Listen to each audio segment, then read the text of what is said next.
Hello and welcome to another edition of A.Vogel's Menopause Mondays. Now I've got two really good questions for you today. The first one is from Carol, and she's 62 and she's asking, can you cover waking up during the night and not getting back to sleep? This is such a common one, but there's an awful lot of different causes for it. So I'll look at one or two of the reasons why this can happen, and what you'll really need to do is have a look at your lifestyle, have a look at your diet, and see if there's anything that you can tweak as well to help. The first and foremost reason why we have a problem going to sleep or waking up when we're going through the menopause and postmenopausal is low estrogen levels, and they have actually found that low estrogen will interfere with your general sleeping pattern at night. Now, what normally happens once we get to sleep, we don't go into a deep sleep and stay there. We have a rhythm. So we would go into a deep sleep for a little while, and then we actually come up a little bit, and it's at that point where we do all the dreaming. We then go down into a deeper sleep and back up again, and this cycle can happen a number of times during the night. Now, unfortunately, with low estrogen, what can happen is that when we rise up to the dream state, we end up coming up too far, and that will actually wake you up. And unfortunately, menopausal and postmenopausal women, what do? We tend to think a lot. And the minute you wake up, instead of just turning over, shutting your mind off and trying to get back to sleep, the mind kicks in. So we're lying there maybe 2-3 o'clock in the morning, we wake up and suddenly it's, I forgot to do this yesterday and I must remember to do that tomorrow, and oh my goodness, I've got so many things to do next weekend. And the minute your mind starts to race, and the minute you start to get a little bit anxious about what you've forgotten to do or what you've got to do, that just wakens the whole body up, and it's a lot more difficult to get off to sleep. So for this type of situation, there are a number of really good remedies. You could look at phytoestrogens such as menopause support if it's appropriate, just to help to raise and balance your estrogen levels. You can try the dormiazine, as this is traditionally used to help to keep you asleep, and dehydration and other things can be an issue as well, which I will actually come to. Now, the other main reason for sleep problems during the menopause is the night sweats. And this is another big one as well. You get off to sleep, and then at some point during the night you wake up, you're absolutely sweating, you're really, really hot, so you throw off the covers, you then start to chill, and then you have to get under again, you get really cold, you can't get back to sleep, or if you do, again the night sweats can wake you up, and you can have a really badly disturbed sleep. And we know that a poor sleep will stress your nervous system, and that will make you more vulnerable to menopause symptoms during the day. And if you are then worn out by menopause symptoms during the day, you're going to find it harder to get off to sleep the next night, and this can become a real vicious circle. So we need to look at ways in which we can minimize or stop the night sweats, because if you get a proper night's sleep, that's going to make a huge difference to your general outlook, to pain perception if you're getting painful conditions such as joint aches, and also just your daily life generally. So the first thing we would normally recommend, if it's appropriate, is sage. And sage, as I've spoken in some of the other blogs, is really effective at helping to stop the night sweats and also hot flushes as well. So what we would recommend is taking one, or a tablet or a tincture with your evening meal, or if you're taking a tincture, you would just take that maybe about half an hour before bed. And what we've found is that the sage can actually help to reduce and stop the flushes. The other major thing for nighttime is caffeine, and that can actually rev up your nervous system. And those of you who watch the blog about anxiety will know that if your nervous system gets revved up, that will be more likely to trigger sweats and flushes as well. So it's really important, if you're drinking a lot of coffee, try and cut down slowly. Don't do it quickly, because you'll end up getting withdrawal headaches. Try and keep any coffee you drink to before 12 o'clock during the day. One of the really interesting facts is that your liver finds it really hard to deal with chemicals such as caffeine, and your liver can be struggling 6 to 8 hours later with 1 cup of coffee. So if you're having even a cup of coffee mid-afternoon, that can be enough to affect your sleep, stress your nervous system, and also trigger the night sweats as well. Now, a lovely little tip that somebody gave me many years ago, for those of you that are really struggling with the night sweats and finding that you're sweating so much you're then having to get up and change clothes, or you're actually having to sort of dab yourself down with a towel, if you've seen those real sheep's wool underlay blankets, apparently if you actually lie on one of those, and it has to be real sheep's wool, not synthetic, sheep's wool is actually very good at absorbing moisture. And this particular lady that told me about this said that it actually helped her to sleep all night, because this particular sheep was actually soaking the sweat away and she could get a good night's sleep. So it's worth trying anyway. Now, one of the other main issues for waking you up in the middle of the night is your liver. And again, we have touched on this. Your liver is the regulator of your health. Our founder A.Vogel said it was one of the most important organs in the body, because the healthier your liver is, the healthier you are actually likely to be. It oversees so many things, and the problem is that during the menopause your liver can get really stressed with all the hormonal changes going on. Your digestion can slow down in the menopause, so your liver actually struggles at keeping your whole digestion going as well. And unfortunately, the liver's main activity time tends to be roughly between 2 and 3 o'clock in the morning. So if your liver has been overworked during the day, it's going to be very wound up, and it's going to start revving up in the middle of the night, and that can actually be enough to wake you up as well. So if you find that every single night it tends to be between 2 and 3 o'clock, and maybe by about 3:30 you think, oh, that's fine, I'm ready to go back to sleep, it could be your liver.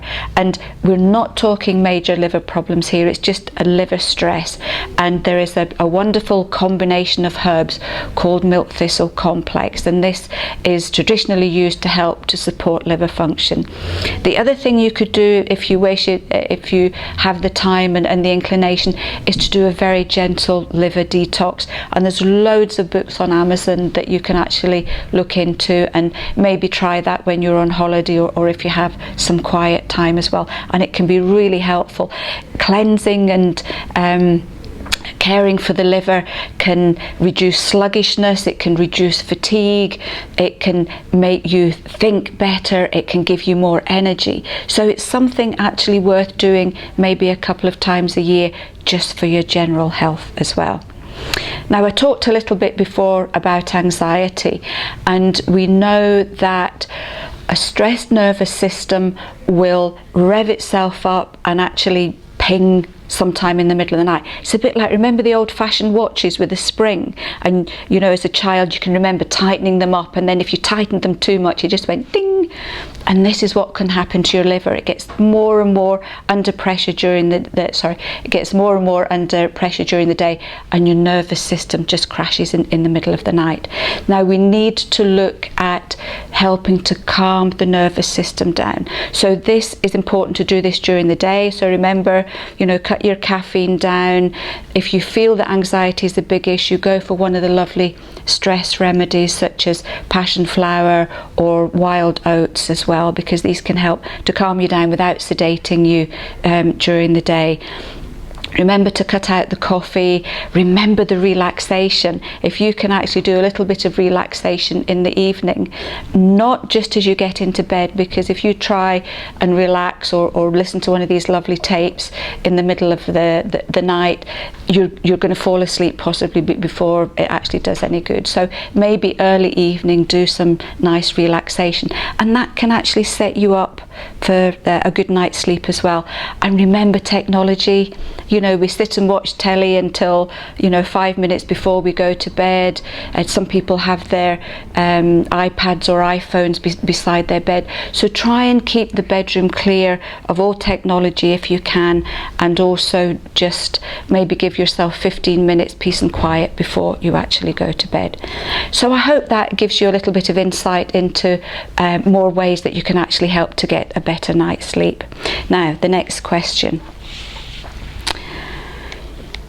This is a lady called Louise, and she has said, I have hot flushes, etc., but recently I'm suffering from nausea, and it tends to be worse in the morning when I wake.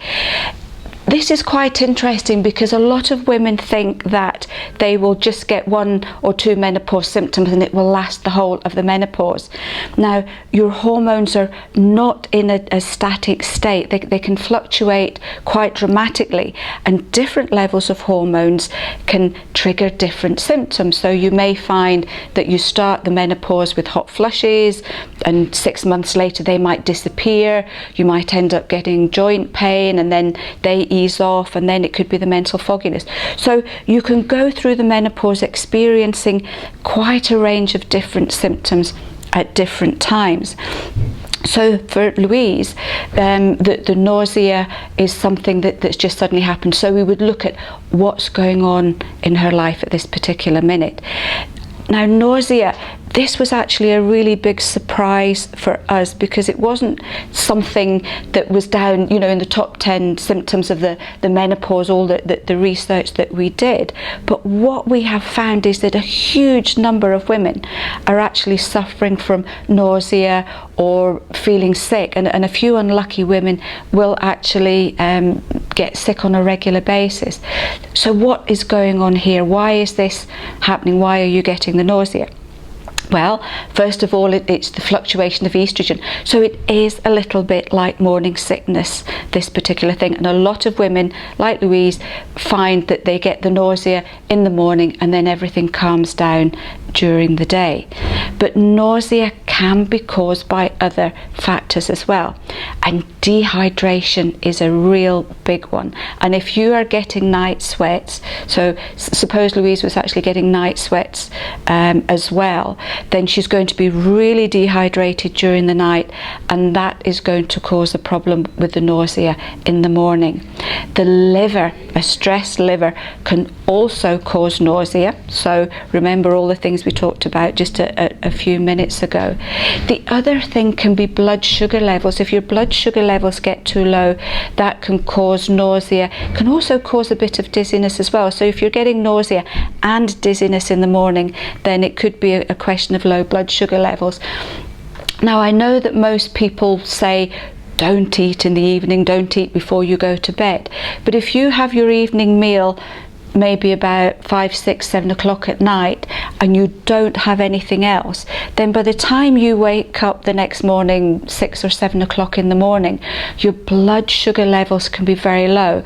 And we know that in the menopause, low blood sugar levels tend to become more sensitive. So what I would say here is, if you don't have a snack, or if you have the wrong one, then look at supporting snacks such as a handful of nuts and seeds, some dried fruits like dried apricots, or dried figs are another really good one. Maybe a plain yogurt. One of my favourite nighttime snacks, which makes me feel like I'm being a little bit sinful, is some really lovely Greek yogurt with a teaspoon of cocoa powder. Now, it has to be organic cocoa powder, or you could go for the really, really healthy cacao powder. And the cocoa is really high in magnesium, and that's great for helping you to get to sleep.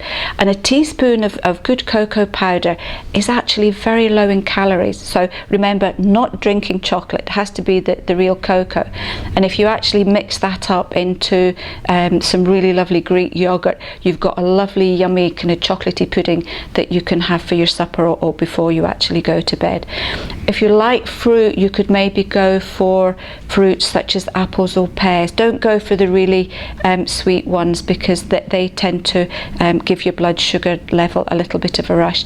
And the other really important thing for the nausea is to have just a small glass of warmish water before you go to bed as well, just to help, just in case that the dehydration is an issue too. Now hopefully that's given you a few little pointers.